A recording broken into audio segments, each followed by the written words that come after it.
Bonjour, j'ai plaisir aujourd'hui à retrouver donc deux de nos partenaires, une société de gestion représentée aujourd'hui par Thomas Fournet qui est la société Montbleu Finance et un partenaire distributeur qui est Optifinance qui est un gros cabinet de CGPI puisqu'il fait partie du top 5 des cabinets en France aujourd'hui, représenté par Amael Robin.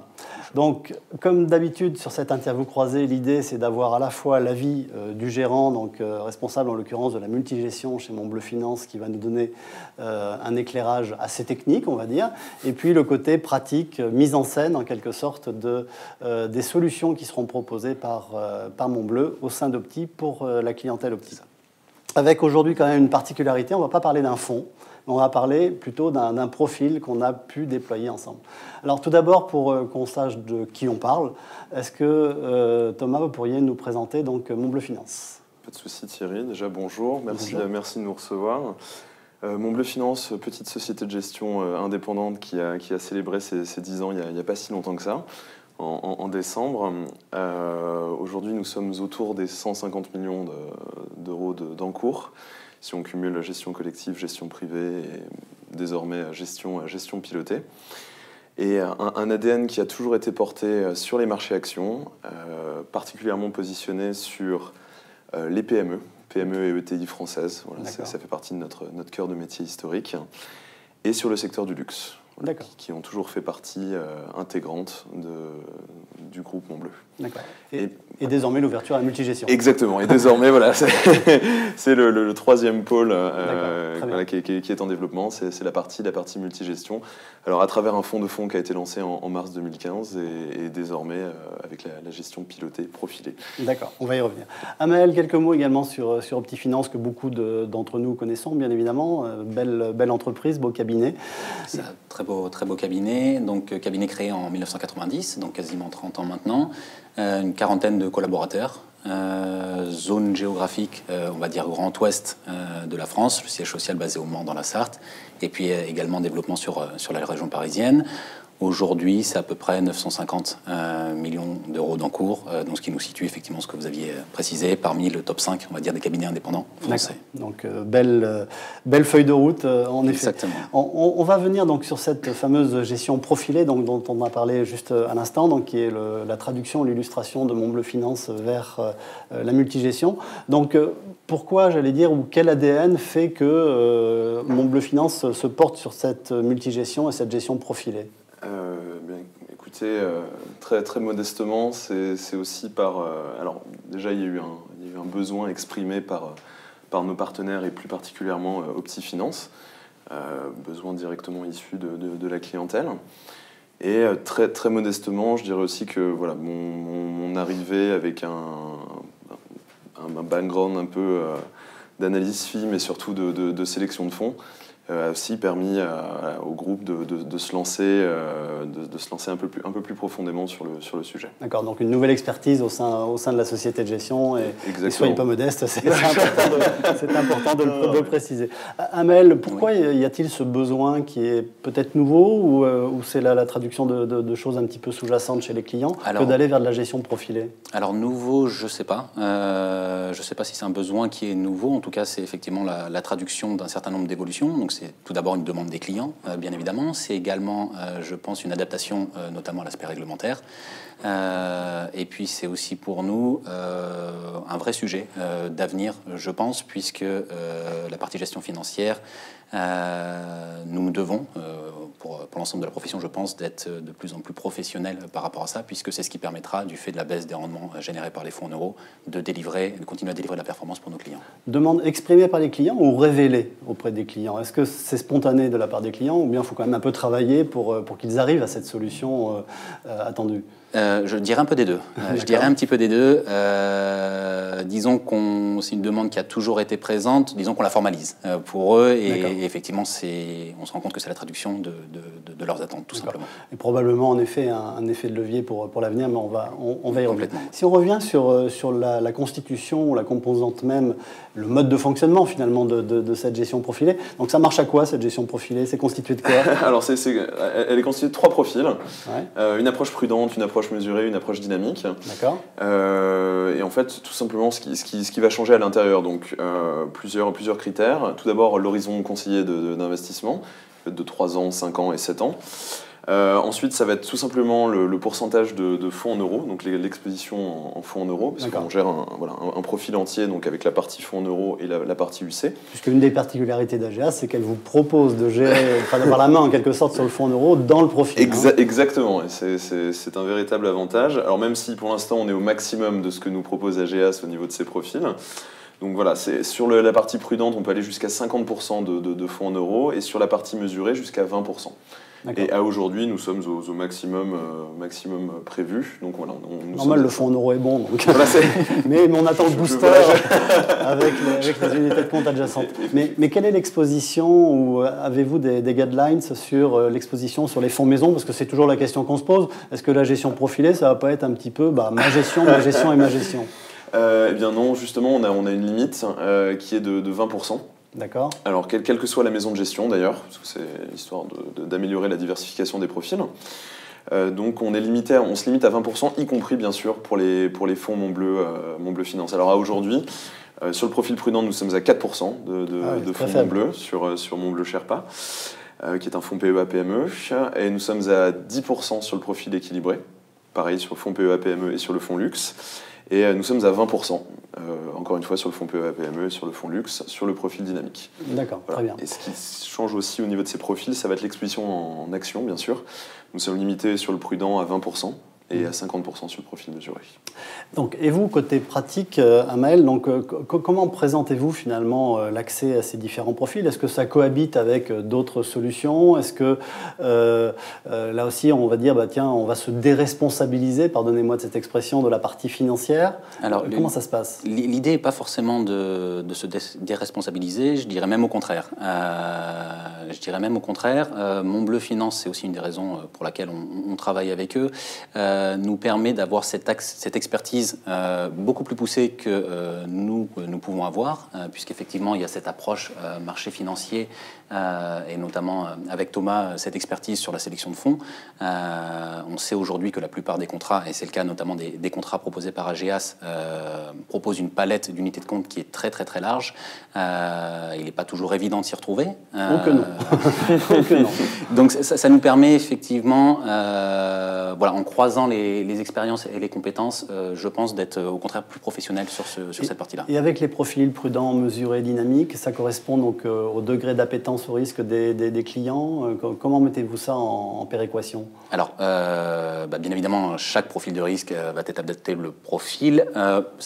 Je ne vais pas dire que ça correspond à la totalité, mais ça correspond à une majorité, en tout cas de nos clients au sein d'Optifinance. D'accord. Donc on peut avoir une idée de la proportion de clients qui pourraient être touchés par cette gestion profilée, pas forcément que chez nous, bien sûr. Oui. Non. Alors, au global, puisque bien évidemment c'est une solution supplémentaire, c'est une corde à notre arc supplémentaire. C'est pas une solution exclusive, bien évidemment.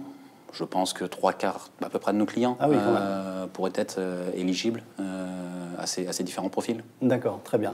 Et vous travaillez, donc, me disiez-vous, de concert. Donc comment ça s'organise, cet échange ou ce partage d'informations côté sélectionneur de fonds? Ça se passe comment? Alors ça se passe sous la forme d'un meeting trimestriel, en fait, où on va discuter pure sélection de fonds. Donc à la fois sur notre fonds de fonds défi, et aussi sur toute une partie gestion pilotée. Et puis sinon, en général, on a des calls au moins une fois par mois pour un peu discuter de l'allocation. Donc en général, Amael et Virginie Boinet au sein d'Opti font partie de ce call où on fait un petit point sur... Et s'il y avait donc... il y a d'autres partenaires qu'Opti, bien évidemment. Donc, bien sûr, oui, tout à fait. Il serait également appelé, il y aurait également cet échange et cette remontée d'expérience. Bien sûr, effectivement. C'est aussi... alors c'est vrai que Opti est notre partenaire privilégié. Donc pour l'instant, la majorité des encours vient d'Opti et de certains clients privés de Montbleu Finance.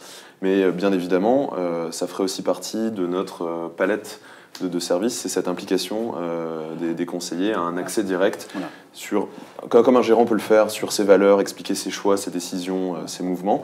Là, ce serait faire exactement la même chose, mais sur les fonds. Alors, pour que ce soit justement choisi par des partenaires, il faut parler performance à un moment donné, des ratios. Donc, faites-nous rêver ou donnez-nous un petit peu quelques idées de ces performances. Pas de souci. Écoutez, le profil prudent, les 3 profils ont été lancés le 1er janvier 2016. Et pour l'instant, nous sommes, alors je vous assure que les performances ne sont pas trafiquées, nous sommes à 5% de performance annualisée depuis le 1er janvier 2016, 1,5% depuis le début de l'année, donc avec ce qu'on a vécu les mois de février et mars assez tourmentés, je trouve que c'est une performance tout à fait honorable, pour une volatilité elle aussi annualisée de 2,5%. Donc on se situe sur un ratio de Sharpe, alors très exactement, légèrement en dessous de 2. D'accord. Autour d'un 95. Effectivement, ça répond aux objectifs qu'on alloue théoriquement à un profil. Et forcément, si on parle de performance, on parle aussi de coût. Quel est le coût additionnel payé par le client? Alors, comme l'expliquait Thomas tout à l'heure, il faut savoir qu'à partir du moment où le client choisit cette gestion pilotée, donc c'est un profil global pour le contrat. Donc la partie fonds en euros ne supporte pas de coûts supplémentaires, donc c'est-à-dire les coûts frais de gestion conservés par AGEAS bien évidemment. Donc ça ne change pas. Et sur la partie unité de compte, le surcoût est de 1% supplémentaire. Donc on reste à 0,80 sur la partie euro et 2%, donc 2% sur la partie UC au sein du exactement, profil. Partie unité de compte qui est plus ou moins importante selon le profil qui est choisi par le client, bien évidemment. Et souvent, on fait le parallèle entre les gestions profilées ou les arbitrages libres. Et c'est vrai que ça vous affranchit, vous, de beaucoup de temps passé, j'imagine, versus les personnes qui sont en gestion libre. Complètement. Beaucoup de temps et puis également une réactivité qu'il est compliqué d'avoir puisque là, en 2 jours ouvrés, effectivement, on a la possibilité d'adapter l'allocation aux événements de marché. D'accord, très bien. Si on devait donc conclure et raisonner avec 3 arguments force qu'on pourrait extraire donc de votre gestion, vous le responsable de cette sélection de fonds, donc donnez-nous quelques éléments techniques qui donneraient envie tout simplement d'aller voir ces différents profils Montbleu. D'accord. Alors le premier point, c'est la sélection de fonds. J'ai un background à la fois en corporate finance et en finance de marché. C'est vrai que ça me donne une vision d'ensemble assez intéressante. Et donc voilà, j'ai vraiment cette approche, on va dire, assez mécanique dans mon choix quantitatif. Et j'ai le temps, ça fait partie intégrante de mon travail. Une bonne partie de mon temps est dédiée à la sélection de fonds d'un côté et la gestion du risque de l'autre, que je fais déjà pour nos fonds en interne chez Montbleu, mais également aussi pour la gestion pilotée.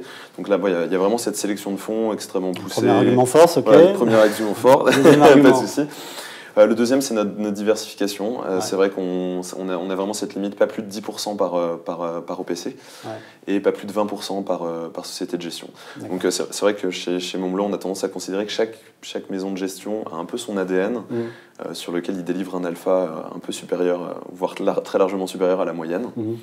Je pense notamment à Tikeo, par exemple, pour les fonds obligataires. Et donc voilà, on a vraiment cette approche diversification entre les maisons de gestion en allant chercher l'ADN pour chaque maison. D'accord.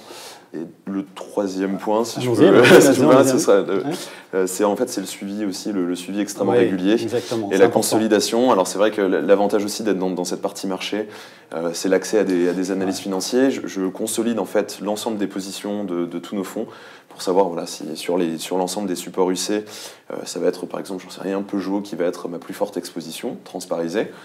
Rien ne m'empêche d'aller demander à un analyste de Montbleu, écoute, est-ce que tu peux me faire un petit truc là sur Peugeot, c'est ma plus grosse position consolidée. Très important, vous avez raison, la notion de reporting et de suivi, tant vis-à-vis du CGP que vis-à-vis du client, c'est important. Je rajouterais même, si vous me permettez, un autre argument, c'est la faible exposition finalement sur vos fonds maison, qui, je crois, 4%, 10%, 20%. C'est important à préciser. C'est la garantie de notre indépendance. Exactement, la neutralité. Exactement, et puis les fonds Montbleu que j'ai actuellement sont de réelle conviction. La conclusion à Maël, côté donc distributeur, côté praticien, si là aussi je retenais 3 bénéfices clients plus que des arguments techniques, en quoi cette gestion profilée Montbleu porte-t-elle vraiment la différence? Alors, première chose, la simplicité. Donc 3 profils de gestion, on les a évoqués, donc prudent, mesuré, dynamique, donc qui correspond, on va dire, je pense, à une majorité de la clientèle des CGPI. Possibilité, bien évidemment, de passer d'un profil à un autre, voire de passer de la gestion pilotée à la gestion libre. Donc simplicité par rapport à ça. Flexibilité. Et réactivité. Effectivement, la possibilité, en quelques jours, de modifier les allocations et les adapter aux conditions de marché sans avoir, on va dire, toute la lourdeur administrative que l'on peut parfois avoir en gestion libre. Et je me permets juste de rebondir sur ce que disait Thomas auparavant. Un point sur lequel nous sommes très attentifs et ce qui nous a poussé effectivement à travailler avec Montbleu Finance sur cette partie-là, c'est effectivement l'ouverture et les échanges que l'on peut avoir, c'est-à-dire l'approche marché financier Montbleu Finance, la société de gestion, on va dire plus l'approche terrain, pratique, client, nous. Et voilà, c'est vraiment cette ouverture d'esprit et les dialogues, les dialogues que l'on peut avoir qui sont très importants. Et également un point important, et vous l'avez souligné, c'est l'indépendance conservée dans la gestion pilotée avec un pourcentage de fonds Montbleu qui reste très faible par rapport à ce qu'on peut rencontrer dans d'autres gestions pilotées. Très bien. La conjugaison de ces expertises, c'est ce qu'on va retenir en effet, côté technique, côté pratique, côté terrain. Et puis je rajouterai également moi, quand même la notion de gain de temps, de productivité qui est extrêmement importante et qui permet aussi de saisir les opportunités. Mais en tout cas, messieurs, merci beaucoup de vos éclairages. Merci de nous avoir reçus. C'est très intéressant et en tout cas, je donne rendez-vous à une prochaine interview croisée où à nouveau on trouvera un gérant et un praticien qui nous parleront donc d'un fonds ou d'une solution à proposer à des clients. Merci beaucoup. Merci. Merci.